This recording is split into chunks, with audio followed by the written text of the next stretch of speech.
Assalamualaikum warahmatullahi wabarakatuh. Perkenalkan, nama saya Mustafa Nahar dari kelas 11 TK 6. Di sini saya akan menjelaskan materi tentang suspensi. Pertama, tipe dan karakteristik suspensi. Menurut konstruksinya, suspensi dapat digolongkan menjadi dua tipe, yaitu suspensi tipe rigid. Pada suspensi tipe rigid, roda kiri dan kanan dihubungkan oleh aksel, dan suspensi model bebas. Pada suspensi model bebas atau independent suspension, masing-masing pada roda kiri dan kanan bergerak bebas atau independen. Suspensi rigid axle. Pada suspensi rigid axle atau rigid axle suspension, roda kiri dan kanan digabungkan oleh axle tunggal. Axle digabungkan ke bodi dan frame melalui pegal. Suspensi rigid banyak digunakan oleh mobil, truk, dan bus. Hal ini karena konstruksinya kuat dan sederhana. Suspensi model bebas. Pada suspensi model bebas atau independent suspension, roda kiri dan kanan tidak dihubungkan secara langsung pada aksel tunggal. Kedua roda dapat bergerak secara bebas tanpa saling mempengaruhi. Banyak suspensi model bebas ini digunakan pada roda depan mobil penumpang dan truk kecil. Sekarang suspensi model bebas digunakan juga pada roda belakang mobil penumpang. 2. Sistem suspensi depan. Perbedaan besar antara suspensi depan dan belakang disebabkan roda depan dapat membelok. Ketika kendaraan membelok atau melalui jalan yang tidak rata, roda-rodanya menerima gaya dari permukaan jalan. Suspensi berfungsi menyerap gaya-gaya ini agar kendaraan berjalan sesuai dengan arah yang diinginkan. Di samping itu, suspensi juga mencegah roda bergoyang, bergerak ke arah depan, belakang, samping secara berlebihan atau merubah kemiringan roda. Hal ini akan mempengaruhi kestabilan kendaraan. Karena faktor inilah, suspensi model bebas sering digunakan pada roda depan. Sebagai contoh suspensi model bebas adalah tipe McPherson strut dan tipe double wishbone. Tipe McPherson strut. Konstruksi komponen suspensi tipe strut adalah lower arm, strut bar, stabilizer bar, dan strut assembly. Ujung lower arm dipasang pada suspension member melalui bushing karet dan dapat bergerak naik turun. Ujungnya lainnya dipasang ke string knuckle arm melalui ball joint. Strut bar berfungsi menahan gaya yang bekerja pada roda pada arah depan atau belakang. Salah satu ujung strut bar dipasang pada lower arm dan ujung yang lainnya diikat pada cross member melalui bracket dan karet bantalan. Stabilizer bar berfungsi mengurangi kemiringan kendaraan ketika membelok dan menambah kemampuan cakram roda terhadap jalan agar kendaraan stabil. Pegas coil dipasang pada rakitan strut dan shock absorber ditempatkan di dalam rakitan strut. Sebagai bagian dari suspensi linkage, shock absorber berfungsi menyerap kejutan dari jalan dan menopang berat kendaraan.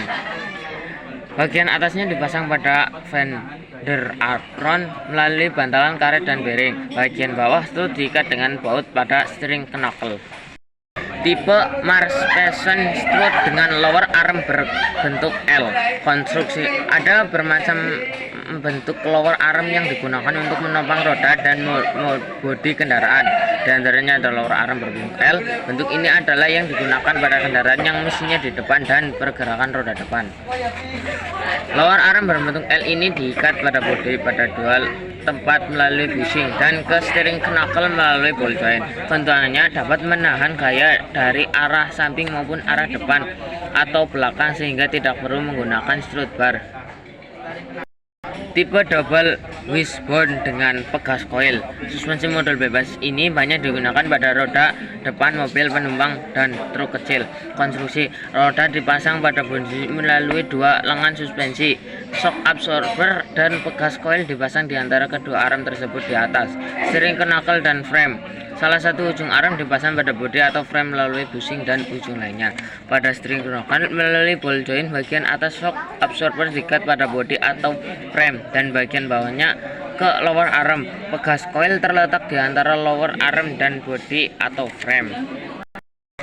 Tipe double wishbone dengan batang torsi. Konstruksi seperti pada gambar di bawah ini, batang torsi atau torsion bar dipasang pada upper arm. Lower dihubungkan pada suspension member melalui bushing karet.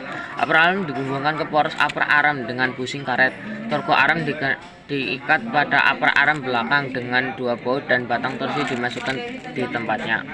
Bagian depan setiap batang torsi dimasukkan ke torsion arm pada upper arm, dan bagian belakang dari batang torsi dipasang ke dalam akor arm yang diikat ke cross member dengan baut penyetel akor arm, sehingga penyetelan tinggi kendaraan menjadi mudah dengan menggunakan baut ini. Link depan dan belakang dari masing-masing batang torsi dilengkapi dengan tutup debu untuk menjaga agar lumpur, air, dan sebagian tidak masuk. Selanjutnya, tipe pegas daun paralel. Suspensi tipe ini digunakan pada roda depan truk, bus, dan lain-lain. Bagian tengah pegas daun diikatkan pada axle hoist dengan menggunakan baut U. Suspensi seperti ini pada gambar di bawah biasanya digunakan pada roda depan truk dengan pergerakan roda belakang. Yang ketiga, sistem suspensi belakang. Pada umumnya, suspensi belakang menerima berat yang berlebihan dari penumpang dan barang. Keadaan ini menimbulkan kerusakan dalam menentukan kekerasan pegasnya. Apabila pegas dibuat cukup keras untuk beban berat, akan menjadi terlalu keras bila kendaraan hanya dinaiki pengemudi. Sebaliknya, bila dibuat cukup lembut atau dinaiki pengemudi, pegas menjadi terlalu lemah sewaktu mendapatkan beban berat. Demikian pula kendaraan dengan shock absorber. Keadaan ini dapat diatasi dengan menggunakan pegas daun atau tipe pegas lain yang mempunyai konstan yang variabel, shock absorber yang diisi gas, dan lain-lain.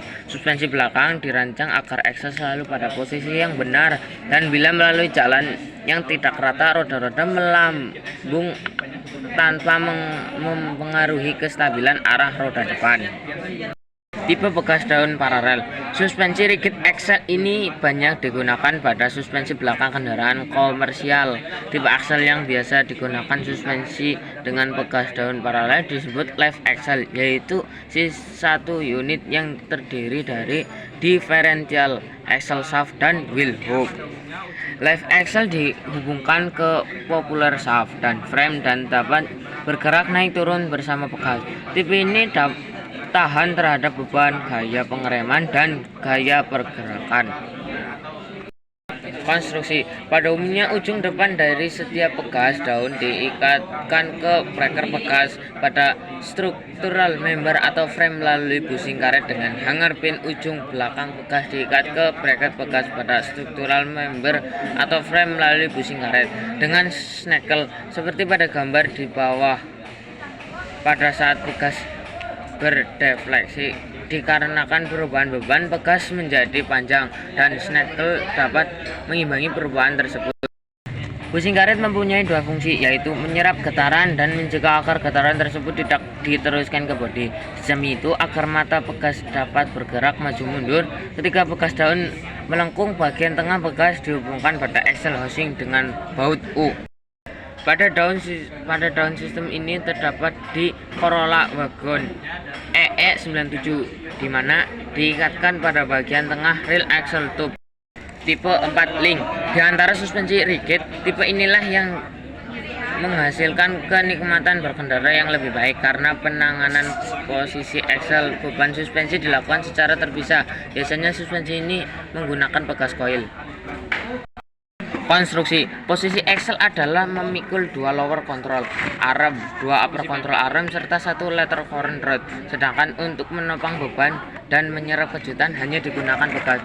Gaya dari arah depan belakang yaitu ditimbulkan oleh sistem rem, dan sistem penggerak ditahan oleh lower dan upper control arm.